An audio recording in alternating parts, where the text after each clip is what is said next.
Of జీసస్కి అంకితం చేస్తారు. ఇది లాటిన్ నుండి వచ్చింది. ఇది దేవుని ప్రేమకు కరుణకు సాదృశ్యంగా యేసుక్రీస్తు భౌతిక హృదయంగా సూచిస్తారు. బైబిల్ ప్రకారంగా 2 వాక్యాలను బట్టి దీన్ని సూచిస్తారు. అదేంటంటే యోహాను శుభవార్త 19వ అధ్యాయము 34వ వచనము. సైనికుడు బల్లెంతో ప్రక్కలో పొడిచినప్పుడు రక్తం నీళ్లు కారెను అనే వాక్యం ద్వారా. మరి ఇంకో వాక్యము యోహాను శుభవార్త 7వ అధ్యాయము 38వ వచనము. వారి కడుపులో నుండి జీవజల నదులు పారును అనే వాక్యం బట్టి దీన్ని సింబల్గా చూపిస్తారు. ఇది ఎలా స్టార్ట్ అయిందంటే 11వ శతాబ్దంలో బెర్నార్డ్ ఆఫ్ క్లారివిక్స్ అనే ఒక వ్యక్తి, గ్రాటిట్యూడ్ ది గ్రేట్ అనే ఒక సిస్టరు, వీరు యేసు గాయాల నుంచి వారి ఆలోచనల నుంచి ప్రారంభించి వారు హృదయాలను చిత్రీకరించారు. మార్గరెట్ మేరీ ఎలోక్యూస్ అనే సిస్టరు, ఆమె కలలు దర్శనాల ప్రకారంగా ఇది వచ్చింది. ఆ దర్శనం ఏంటంటే యేసుక్రీస్తు తన హృదయమును పట్టుకుని సింహాసనం వైపు వెళ్తున్నారు, తన వైపు చూస్తూ. ఆ హృదయం ఎలా ఉందంటే ఎర్రగా ఉంటుంది, దాని చుట్టూ ముళ్ళతో చుట్టబడి ఉంటుంది అని ఆమె చెప్పారు. దానిపైన సిలువ కూడా ఉంటుంది. ఇవే మాకు వచ్చిన కళ ద్వారా తన దర్శనం నుండి వచ్చిన కళ అని చెప్పారు. 12 వాగ్దాలు పొందుకోవచ్చు ఈ సాక్రెడ్ ఆఫ్ జీసస్ని ప్రార్థన చేస్తే అని వారు చెప్పారు. ప్రార్థన చేసినప్పుడు శుక్రవారము ఉపవాసంతో ఉండి మరి ప్రార్థన చేస్తే 12 వరాలు పొందుకోవచ్చు అని చెప్పారు. వాగ్దానాలు: ఓదార్పు, శాంతి, పవిత్రత, అవసరమైన వారికి అవసరాలు తీర్చడము, గౌరవించే ఆశీర్వాదం, ఇలాగా అన్నీ కూడా 12 వాగ్దానాలు నేను పొందుకున్నాను, మీరు కూడా పొందుకోవచ్చు ఈ యొక్క సాక్రెడ్ ఆఫ్ జీసస్ని ప్రార్థిస్తే అని చెప్పి ఆ యొక్క సిస్టరు చెప్పారు కళ ద్వారా.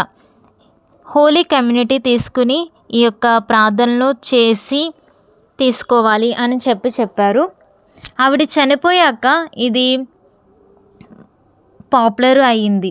ఇప్పటి వరకు కూడా ఆవిడ చనిపోకముందు అయితే పాపులర్ అవ్వలేదు. మరి ఆవిడ చనిపోయిన తర్వాత ఇది ఎక్కువగా పాపులర్ అయింది. అధికారపూర్వకంగా 1856లో దీనిని ప్రకటించారు. హృదయాన్ని ఆరాధన చేస్తారు. గుండె అనేది మనిషిని సూచిస్తుంది. మరి అదేవిధంగా మరియ గుండెలో ఖడ్గం దూసుకుపోతుంది. యెరూషలేములో అవి చెప్పినప్పుడు ఎలా అయితే చెప్పారో, నీ యొక్క హృదయం నుండి ఒక ఖడ్గం అనేది దూసుకుని పోతుంది అని చెప్తారు కదా వాక్యంలో. అది ఈ యొక్క గుండె, మరియ తల్లి గుండెను చూస్తే కొన్ని ఫొటోస్లో చూస్తాం కదా, మరియ తల్లి గుండెలో ఒక ఖడ్గము ఒక పిక్చర్లో చూస్తాము. మీ దగ్గర పెట్టిస్తుంటే చూడండి, ఒక ఖడ్గం అనేది ఆవిడ యొక్క హృదయంలో నుండి ఒక పిక్చర్లో ఉంటుంది. అదేవిధంగా క్రీస్తు హృదయంలో అయితే అది యొక్క ముళ్ళతో చుట్టబడి పైన స్లీవ ఉండి ఉంటుంది. అది యేసేపు గారిది హృదయం అయితే పూలతో కట్టబడి ఉంటుంది. ఈ 3 పిక్చర్స్ కూడా ఒక పూర్వకాలంలో ఎక్కువగా వీటినే యూస్ చేస్తూ ఉండేవాళ్ళు జీసస్ ఫొటోస్ మీద. సో ఇప్పుడు కూడా చాలా ఫొటోస్లో మీరు చూడొచ్చు. 3 హృదయాలకి కూడా యేసుక్రీస్తు హృదయంలో అయితే ముళ్ళతో కప్పబడి ఉంటుంది. మరి మరియ తల్లి హృదయానికి అయితే ఖడ్గం దూసుకొని పోతుంది. మరి యోసేపు గారి హృదయం అయితే పూలతో కట్టబడి ఉంటుంది. యేసుక్రీస్తు హృదయం ఛాతీ నుండి ప్రత్యేకించబడి కనిపిస్తుంది. ఇది విమోచన, బాధ, శక్తి, పవిత్రత. ఇది కొంతమంది మూఢనమ్మకం అంటారు. కానీ ప్రతి శుక్రవారం మరి ప్రార్థిస్తే, దేవునికి ఉపవాసం ప్రార్థన చేస్తే మరి యొక్క వాగ్దానాలు పొందుకోవచ్చు అని చెప్పి ఆ రోజు సిస్టర్ చెప్పారు.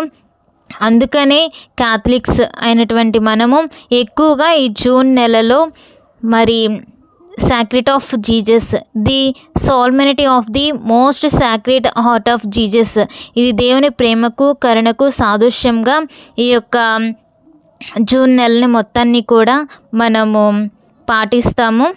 సో అందరికీ అర్థమైందని నేను అనుకుంటున్నాను.